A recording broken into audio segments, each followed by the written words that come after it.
आपने हमें 117 में से 92 सीट दी, बहुत शुक्रगुजार हैं आपके। अब दूसरा बड़ा चुनाव आ रहा है, 13 सीट है। हमें ये 13 की 13 सीट चाहिए। क्यों चाहिए? अपने लिए नहीं चाहिए, अपने बच्चों के लिए नहीं चाहिए, अपने परिवार के लिए नहीं चाहिए, मुझे अपने लिए नहीं चाहिए, मान साहब को अपने लिए नहीं चाहिए, इन मंत्रियों को अपने लिए नहीं चाहिए। आपके परिवार के लिए और काम करने के लिए, आपके परिवार को और खुशहाल बनाने के लिए, पंजाब को रंगला बनाने के लिए, पंजाब की तरक्की करने के लिए ये 13 सीट चाहिए हम लोगों को। जनता तो रोज देख रही है कैसे केंद्र सरकार, गवर्नर, बीजेपी वाले रोज तंग कर रहे हैं मान साहब को, रोज तंग कर रहे हैं हमारी सरकार को, रोज तंग कर रहे हैं हमारे मंत्रियों को, तरह तरह से तंग कर रहे हैं। पंजाब के हक के 8,000 करोड़ रुपए रोक लिए केंद्र सरकार ने। 8,000 करोड़ रुपए बहुत होते हैं। कितने स्कूल बन जाते, कितनी सड़कें बन जाती, कितने अस्पताल बन जाते, कितने मोहल्ला क्लिनिक बन जाते। इतना काम कर लेते हैं हम 8,000 करोड़ से। जो काम करते हैं गवर्नर उस काम में टांग अड़ा रहा है, हर काम में टांग अड़ा रहा है। 26 जनवरी को पंजाब की जनता अपनी झांकियां निकालनी चाहती थी। दिल्ली के अंदर झांकी निकलती है, 26 जनवरी को पंजाब की भी झांकी निकलनी चाहिए थी। पंजाब ने अपनी झांकी बना के भेजी। उस झांकी में सरदार भगत सिंह थे, उस झांकी में करतार सिंह सराभा थे, उस झांकी पे लाला लाजपत राय थे। जितने पंजाब के स्वतंत्रता सेनानी हुए उन सब की कहानियां थी उस झांकी में।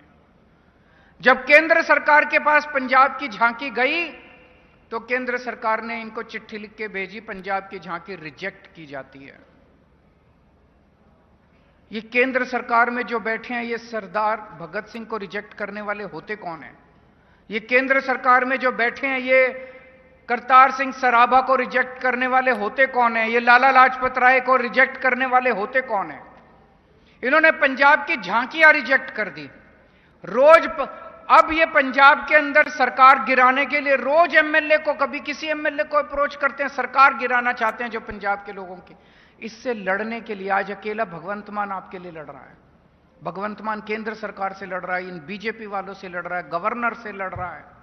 आपका बेटा, आपका भाई अकेले रोज रात दिन 24 घंटे आपके लिए लड़ रहा है। आप इसको अकेला छोड़ दोगे? इसका साथ नहीं दोगे? आज अगर आप 13-0 से इनको हरा दो, 13 की 13 सीटें इसको दे दो, तो ये 13 हाथ बनेंगे भगवंत मान के। ये 13 हाथ बन के दिल्ली के अंदर जाके बीजेपी से लड़ेंगे और केंद्र सरकार से लड़ेंगे। 13 एमपी लोकसभा के अंदर, संसद के अंदर उठ के आपकी आवाज उठाएंगे, पंजाब की आवाज उठाएंगे। मैं आपसे पूछना चाहता हूं, आज भी 13 सांसद, पंजाब ने 13 सांसद, 13 एमपी भेजे हुए लोकसभा के अंदर, किसी की आवाज आती है? कोई सुनाई देता है? पता चलता है कि 13 सांसद भेजे हुए उन पार्टियों के क्या करते हैं वो? जब आपके 8,000 करोड़ रोके केंद्र सरकार ने, वो 13 सांसद कहां थे? ये तो अब अकेले रिंकू की आवाज दिखाई देती है जलंधर से, पिछले 1 साल से जब से रिंकू लड़के जीत के गया। बाकी 12 कहां हैं?